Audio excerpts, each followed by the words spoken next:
Hi guys, we've got Chris Morris with us today. Maury, thank you for your time. We had a really long, hot session yesterday.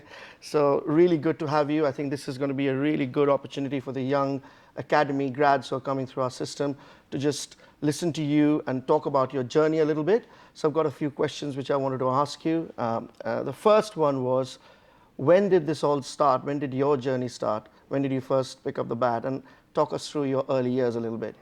Yeah, first of all, thanks, Sid. Yeah, for me it was quite early. My dad played professional cricket when he was younger, so growing up into a family, a cricket family. Yep. My mom was also a sports person, so I was always in sport. But I think end of the day, you always want to do what your dad does because my dad was my hero. So whatever he did, he was playing cricket every weekend. He was playing all the time. So for me, you always got this example of your dad playing cricket and watching him on the field, and your Saturdays were spent next to the cricket field watching your dad play. Yep. Because I've got two older sisters, and the only way to keep the kids busy was to let them run around the side of the field. So you naturally you want to develop and do what your dad does. So I always tell people I was born with a bat and ball in my hands, and since I knew what cricket was, I wanted to play cricket for a living. And from there, my passion just grew. I watched cricket as often as I could. No matter who it was, I'd be watching it on TV.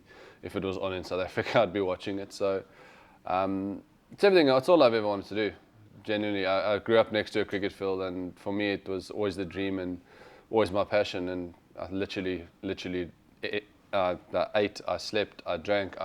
Everything was cricket. And Amazing. So did you go through your sort of, like we have in England, the county age groups, or did you go through that sort of? Yeah, I did. So obviously in South Africa, there used to be quite a strong club cricket like leagues and stuff where I was from.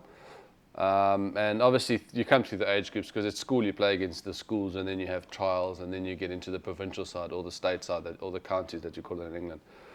And yeah, just made my way through the age groups every single year. Would get picked in the provincial side, and then I went to high school, Pretoria Boys, and that's quite a prestigious school for sport. So my club cricket obviously got taken away because we would play on Saturdays. Yeah. That's when your school team would play on a Saturday, and we were playing against the best schools, best schools in Gauteng, as they call it, in Johannesburg and Pretoria, and even Bloemfontein and Maritzburg. And so we'd play against all the top schools, and that's where your cricket just develops more and more, because there's such a school passion for winning and developing your skills and being so passionate about the game, but winning for your school.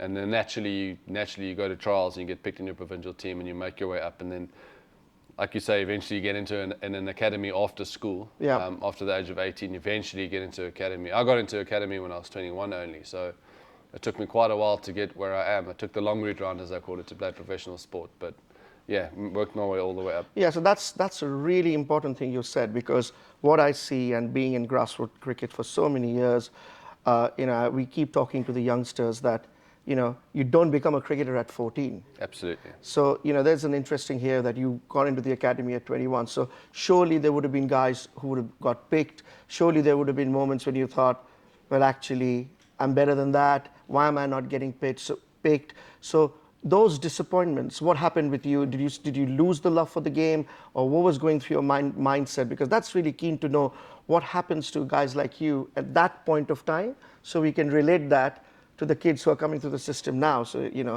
Yeah, so for me it was basically, I got to a crossroads. I was a little bit of a late developer in terms of my bowling, especially. I only picked up a little bit of pace later on in my life. Yeah. But I was obviously dedicated. But where I was at the time, I was based in Pretoria, where the Titans are. And I couldn't even get into the B-side squad because at the time the Titans were winning trophies left, right and centre. So which meant their second team was even better, because all the guys that were at the top, and half the team were playing for the national side. So I had to make the decision of, right, if I want to follow my dream, I need to go somewhere else. And I was very fortunate to get into the Lions Academy. I was the wild card. I was the only player that hadn't been played first class cricket at the time, and I was quite fortunate. I had a net. And they saw something they liked, and they said, well, we're going to give you a shot, which not a lot of people get in terms of an academy, to get a shot to prove themselves. But when I got given that shot, it was a case of, I said to my parents, I said, I'm going to give everything I have. I'm going to literally have everything I have now to this academy for the next 6 months of my life. Yeah. And if they come to me and say, listen, unfortunately you're not making the cut, then I'm going to have to go and find a job and work.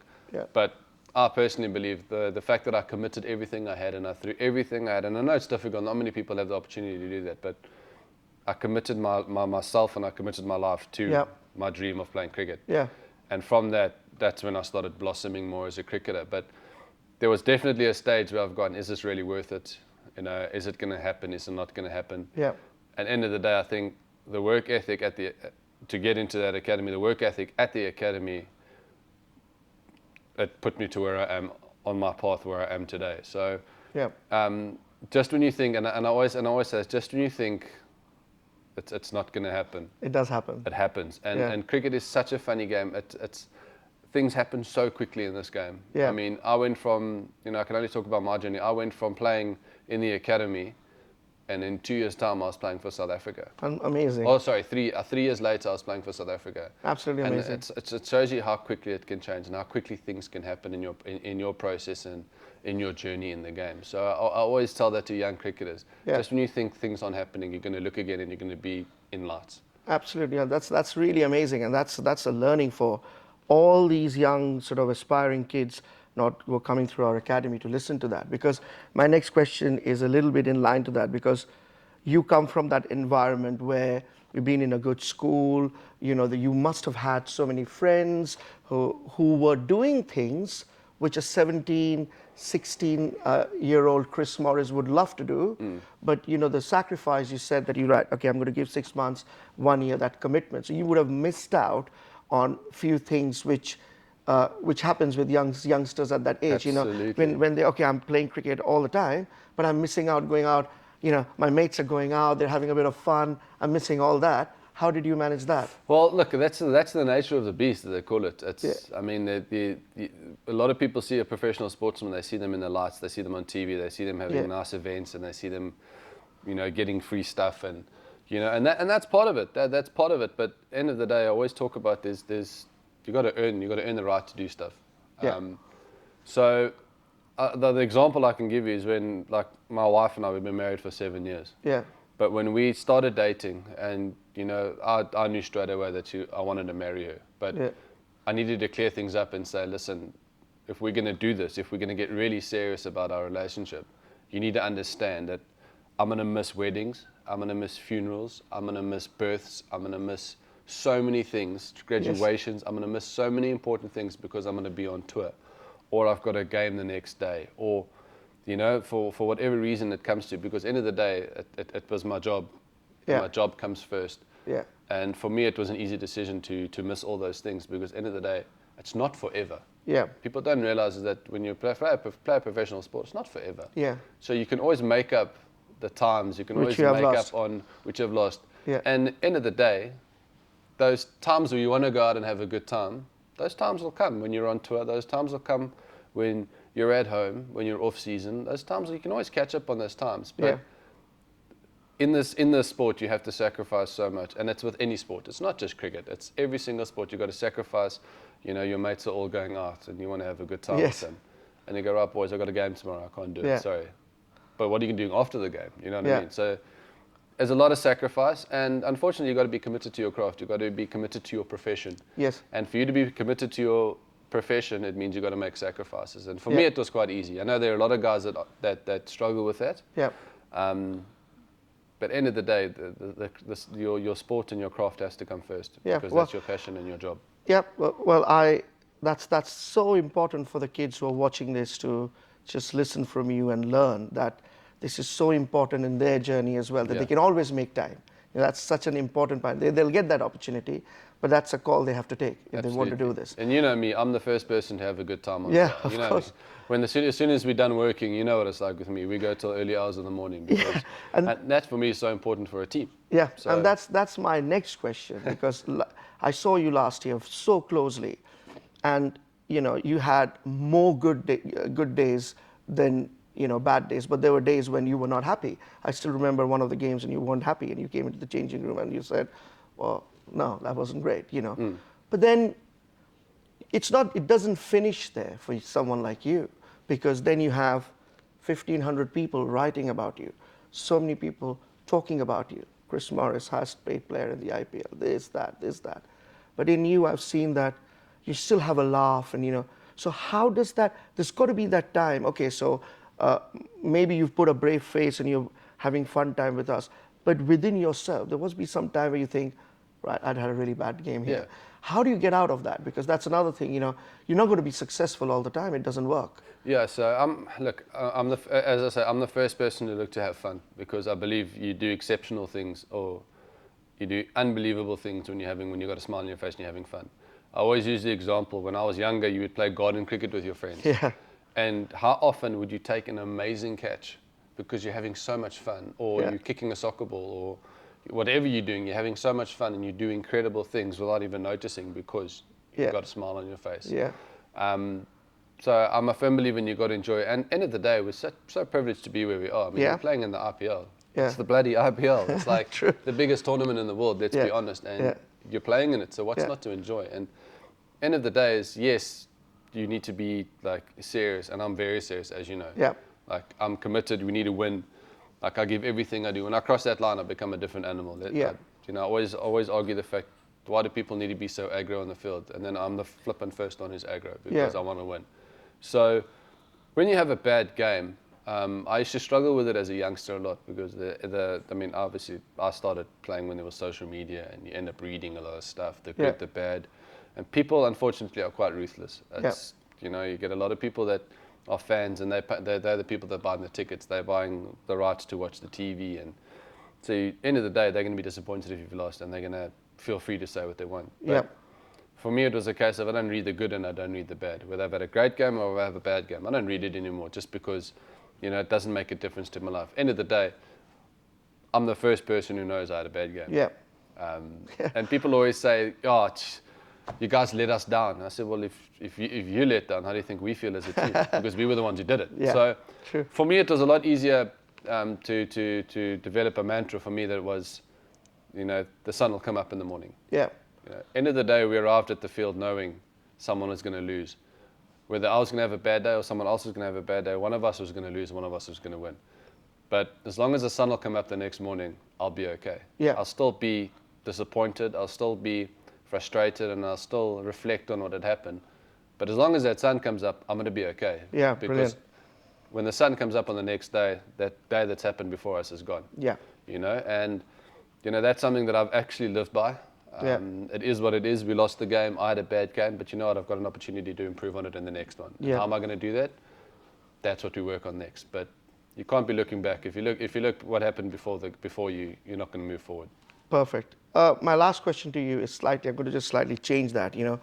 I watch you so closely in the nets, and even yesterday, you're so clear with what you want to train.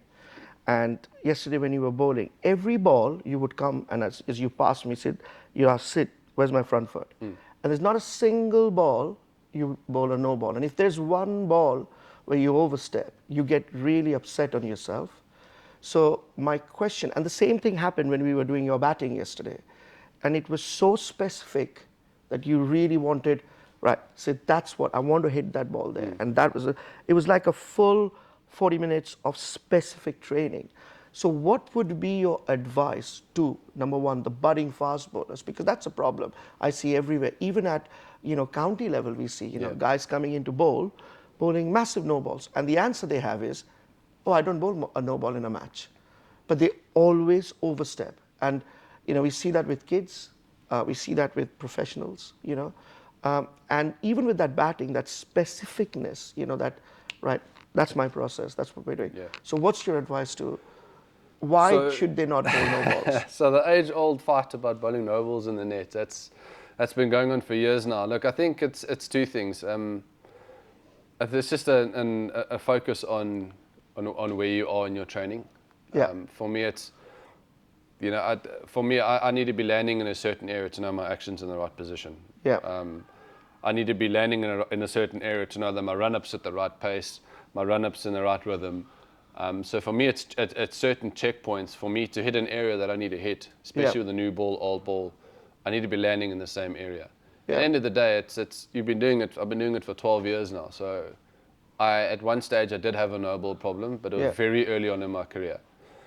And the only way was to fix it was to practice how not to bowl a no ball, and that was in the nets. So, you know, I'm the furthest person from being the ultimate professional in terms of my body and all of that. But when it comes to my skill, I'm quite pedantic on you need to have the same process, you need to have the same checkpoints in your run-up, your action, your delivery stride, and your follow-through.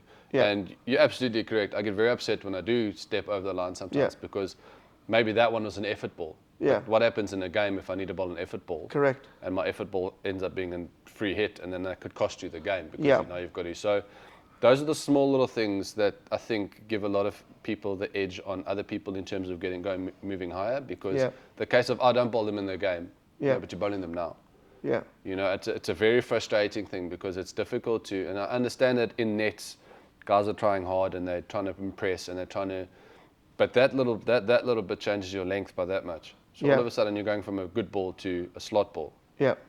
So people need to, you need to realize that's the difference in professional sport. That's the difference there in making it in a professional cricket and not.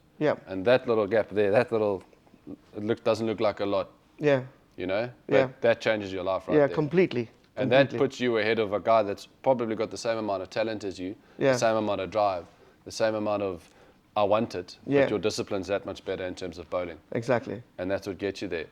And then in terms of the batting, I like to identify a weakness of where I'm struggling. So like yesterday, as we know, I was struggling to hit through the covers a little bit or straight over mid-off. So I know I can hit there. If you threw the ball there, I would hit it where I needed to, but I needed to find a practice away. And the only way you're going to do that is by being specific and being hard on yourself. And I think I've developed that a lot more the older I've gotten. Where I was younger, I would go, oh, talent, I'll get it. In the game, I'll just adjust and I'll get it right because, you know, that's how it was. But the older I'm getting, and it irritates me, and I hear a lot of guys say it, but I'm only starting to realize now how important it is to be specific in your training. And as you saw last night, it started to click towards the end. It did. And as soon as I felt a rhythm was going and I was in a good space, I stopped. I didn't need to hit another 40 balls to make me feel good. I was in a good space, my head was clear, and when it was, I said, I'm out, I'm done. Brilliant. And that's all it is. For me, it's just clarity. So the bowling of the no ball, there's clarity. I'm not going to land over that line. And the batting, when you're feeling good, you're feeling strong, you're confident, walk out, because that's when you knew. The endorphins were good. I walked out of the net going, that was a good net. Well, listen, we can just go for the whole day. So you just keep talking because it's so intriguing. Because one things bring others, but the three really important things which I want to pass on to all the young kids who are going to watch, and even the pros now playing county cricket in England and aspiring cricketers in India and UAE would be. It doesn't have to happen at 14 and 15. You know, it can happen later. Correct. You're the greatest example, and just hold on to that. You know, you have to make a few sacrifices. You have to train in a specific manner, and it's just intriguing listening to you. So mate, that was brilliant. No, awesome. Thanks, Sid. And obviously, I mean, in speaking of academies, I know you've got the academy up in Cornwall or in the UK. It is in Cornwall, hey? No, so we've got it in Surrey now, and we're opening another one in Cornwall. Okay. So just in terms of that, so with your development, I'd love to know how you guys are developing up that one in the UK. How's that going? How many youngsters have you got? So that's been a brilliant story. So we, there was an academy which I had started many years back. It was in the name of Star Cricket Academy, and then we became the Royals Academy in 2018. We've had phenomenal success over the last sort of 10, 15 odd years. We've got about 8 guys who are now professionally playing for Surrey, for Glamorgan, for Worcester. So we made some real success stories there in terms of that. The current system at the moment, we've got huge representations in the under 15, England and all of that, you know, various kids playing in various different counties. So it's been an incredible journey. We've got about 300 kids. In approximately, we look at it that, forget about the COVID times, but before and now, after, once we've been allowed to function fully, I think we almost get 200 families visiting us every week in UK. That's awesome. And I think the ethos which we have in terms of the Royals way, and look, I'm quite realistic about, the percentage of cricketers who are going to become professional cricketers is not that high. You know that, I know that. If that happens, if in 2 years' time, 3 years' time, we have somebody in the pink, that'd be a real pride moment for all of us. We've already had guys who are playing for England, which has been a real pride moment. But what drives me and what drives the ethos of Royals at the moment is, are we getting enough kids to come in and love the sport? Yeah. That's number one.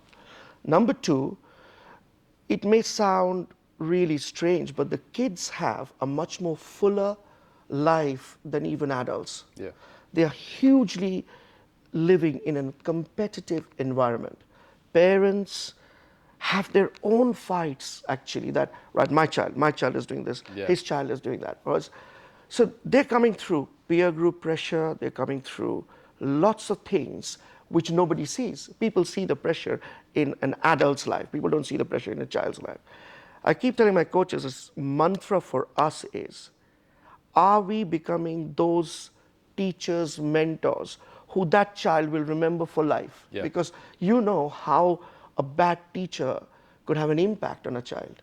So the mantra is, make every child happy. Yeah. So that they come back, keep playing the sport, keep learning the sport, so that even if that guy in 10 years, I give you an example of a student of mine who now finished his graduation with London School of Economics. Brilliantly successful guy working in the city. For me, he is the best success story for us because he still plays cricket on a Saturday. He comes out with his girlfriend, exactly what you were talking about, your dad, and he plays cricket on a Saturday and he enjoys that. So that's the mantra, but we are really good. We're starting at Cornwall as well. A guy called Sean Hooper is taking that. He's extremely passionate about it. So we're hoping that we'll have a few more academies starting in UK and get this Royals brand, and hopefully one day we'll also have those cricketers coming through the doorstep. And any plans to come to the UAE? Yeah, so we've also now opened in UAE, and Dougie Brown, who played professionally, he's now running our academy in Dubai. And here as well, I think this is even different in Dubai because the parenting in Dubai is completely different. They feel that if you send a child to a sport, it's fitness, but there's a lot more. And there are lots of academies in Dubai, and I'm sure they're doing a good job. But what we want to bring in is a clear pathway, which there isn't. So the pathway we are looking at is, if there are British expats, there's a pathway to go back, train, learn here, and go back if they're going back and play in England. Yeah.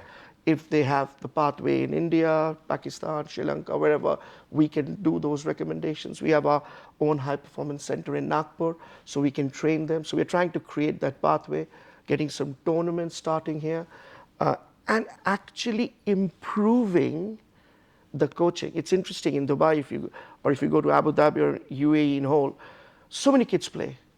They just play because they watch cricket. Their parents watch cricket. Asian expats watch cricket more than anyone else. Yeah. So then they push their kids to just play cricket. And they play, but they don't have that technical knowledge because that's not been imparted. And that's what we are trying to bring with that UAE academy. And I'm very confident with what Dougie is doing. That's going to happen. We're already starting to get a lot of interest. And I think that's going to look very sharp. That's awesome to hear. And look, I think my last question, I know you touched on it a little bit with your mantra, but there's so many academies opening up in the world. I'm sure you've got other franchises opening up their own academies, and they're popping up all over the world. Yeah. So what would probably be, I want to use the word, the difference or the selling point? Like, I know you spoke about your mantra, but what would be the selling point for the Royals Academy? I think that basically is, that let's say tomorrow Chris Morris wants to open an academy and you're not playing for Royals, but we all know that you're a great cricketer. But then you're not going to be there in that academy half of the time. Maybe you turn up on day one. So people come to see you day one. What they need to see is who's going to be coaching their child day in, day out. And the things we are looking at is, look, cricket coaching at the grassroots level is not a highly paid job. So you need to have that passion for cricket. You need to love that environment to be with kids. And we are identifying those kind of individuals. You need to find coaches who are going to say, right, okay, I always say this to my coaches, when everyone goes back home, opens a can of beer, or takes a cup of tea, that's when we go out to work. Because Yeah. we have to go in the evenings, Correct. we have to give our weekends, there's a lot of sacrifice. So we need, what we are trying to do is identify that kind of people so that our brand name doesn't get affected, because the Royals brand won't work if those guys running those academies are not that passionate. Yeah. So if they are passionate, then the people coming to our doorsteps would get that. And also we are trying to create our own Royals way of coaching. So, that I strongly believe, if we give it, which we are imparting to all the coaches, they have a clear structure. There is no misinformation of facts in our centers. Yeah. You won't get one guy. It's just like, if you go to a Subway, and I always say this, go to a Subway and order a sandwich. It shouldn't be that sandwich tastes different in South Africa to what it tastes in England. That's franchise. You need to have the same things. People should be talking the same things, not different. So we've got that, and we are lucky to have. It's taking time. That's why we're not rushing opening 100 academies. We're looking at individuals. We've identified, Sean in Cornwall. Same here with Dougie. My setup was there for a long time. So we're looking at guys who will have that passion and love coaching. Yeah. So, that's, and I'm pretty sure that in that way, we'll keep these kids coming through the doorsteps all the time. And I've always commended the coaches, especially working with younger kids, because you've got the amount of patience you need to have working with young Absolutely. kids. And like you said, the word passion is very big. So the word, you put passion and patience together, you've got the right mix of quite a successful academy. Absolutely. I totally agree. Yeah.